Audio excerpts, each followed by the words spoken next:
For this recipe, we need to take 4 to 5 potatoes, and I kept in refrigerator for 5 to 10 minutes. Then I added them into the normal water by adding 1 spoon of salt to the water. Because of this reason, the starch present more in this gets eliminated so that the chips will be very crispy. And by removing the peel, we need to take a slicer and make into thin slices. After making the thin slices, you need to take a scissor and give a longitudinal section. Because of this, all the if you give slice alone, they won't get all chips will not be fried equally. But if you give longitudinal section and with the scissors, if you cut, each and every potato slice gets thoroughly crispy. That is the important benefit of this recipe. And it by you need to transfer it into a bowl and add 1 by 4 spoon of salt and 3 by 4 spoon of red chili powder and mix it thoroughly. The potato chips curry, it will be very tasty as a side dish or starter.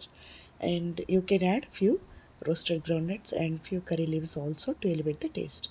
And coming to the besan flour bhaji mirchi, the flour should be very organic and fine quality, then only the mirchi bhaji will be very tasty. Many times we said in our channel. Here the important thing is adding 1 by 4 spoon of salt and 1 by 4 spoon of carom seeds and 1 pinch of uh, baking soda or red chili powder, or half in the 1 by 4 spoon baking soda we need to take, and you need to add little water and go on beat it for 4 to 5 minutes with a spoon.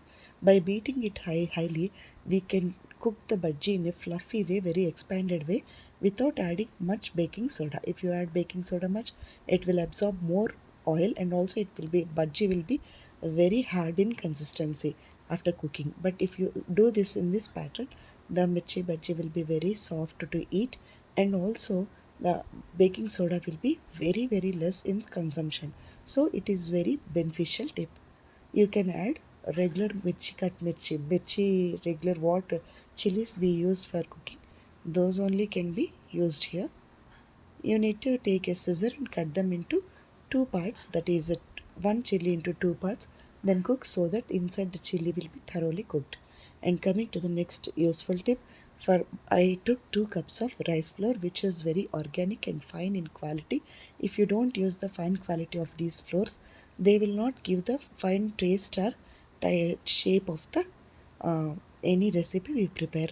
For making the murku, especially for the kids, it is very tasty recipe. 2 cups of rice flour added to the 2 cups of freshly cooked rice or leftover rice, finely grinded into paste by adding little water. To that cooked rice paste, we need to add the 2 cups of rice flour and 1 by 4 spoon of carom seeds and 1 by 4 spoon of salt alone. You can add chili powder once tasting this murku. If they are not the taste to your level, you can use little chili powder. It is very good for children to eat more. And here you can cook it into golden brown color or at high temperature to little brown color, so that burko will be very crispy even for 2 days. And this is very useful tip, because if this raw that cooked rice paste will be like a binding agent, the murku will not break. Because in for murku preparation, many people will use the boiled urad dal or fried urad dal to give a binding agent. Instead of that, we can use the cooked rice only as a binding agent. That is the most important and useful tip, and kids will be liking this recipe.